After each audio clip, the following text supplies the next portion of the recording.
નમસ્કાર, હું મનીષા ઠેસિયા અમારી યુટ્યુબ ચેનલ ગુજરાત સમુદાયમાં આપનું સ્વાગત છે।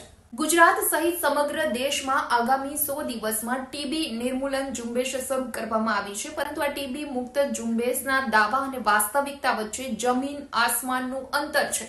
કારણ કે ગુજરાતમાં જ છેલ્લા 2 વર્ષમાં ટીબીના 2,77,000 કેસ નોંધાયા છે અને જેમાં 10,000 થી વધુ લોકો મોતને ભેટ્યા છે। તો આ વર્ષે 4,400 જેટલા લોકોના ટીબીના કારણે મૃત્યુ થયા છે અને આ આંકડો જોતા પ્રતિ દિવસ 14 લોકો ટીબીના કારણે મોતને ભેટે છે। તો ગુજરાતમાં આ વર્ષે ડિસેમ્બર માસ સુધી 1,34,000 જેટલા ટીબીના કેસ નોંધાયા છે, એટલે દર વર્ષે 1 લાખ ઉપર ટીબીના કેસ નોંધાવાનો જે સિલસિલો છે તે યથાવત છે। સૌથી વધારે અમદાવાદ મ્યુનિસિપલ કોર્પોરેશનમાં 15,000 થી વધારે ટીબીના કેસ નોંધાયા છે, તો અમદાવાદ ગ્રામ્ય વિસ્તારોમાં 3500 આસપાસ કેસ નોંધાયા છે, એટલે અમદાવાદ જિલ્લામાં જ 19,000 આસપાસ ટીબીના કેસ નોંધાયા છે। તો બીજા નંબરે સુરત જિલ્લો આવે છે કે સુરતમાં 15,000 આસપાસ ટીબીના કેસ નોંધાયા છે। એટલે દિવસે ને દિવસે યુવાનોમાં ટીબી વધવાનું કારણ વધી રહ્યું છે અને તે એક ચિંતાનો વિષય છે। ડોક્ટરોના મતે માત્ર વાળ અને નખને બાદ કરતા ટીબી છે તે શરીરના તમામ અંગો પર અસર કરે છે અને સૌથી વધારે તે ફેફસા પર અસર કરે છે।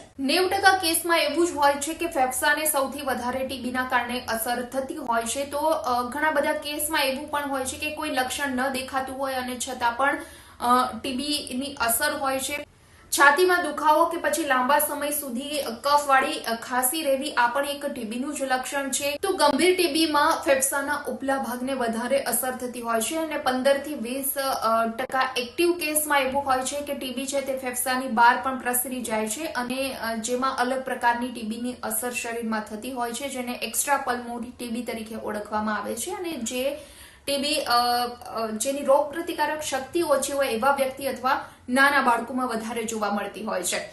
આમ 100 દિવસમાં ટીબી મુક્તિના જે દાવા જે ઝુંબેશ ચલાવવામાં આવી રહી છે અને તેમાં જે દાવા કરવામાં આવે છે, પરંતુ ગુજરાતના ટીબીના જે આંકડાઓ સામે આવ્યા છે આ આંકડાઓને જોતા વાસ્તવિકતા કંઈક અલગ દેખાઈ રહી છે અને ગુજરાતના આ ટીબીના આંકડા છે તે ખરેખર ચિંતાજનક કહી શકાય।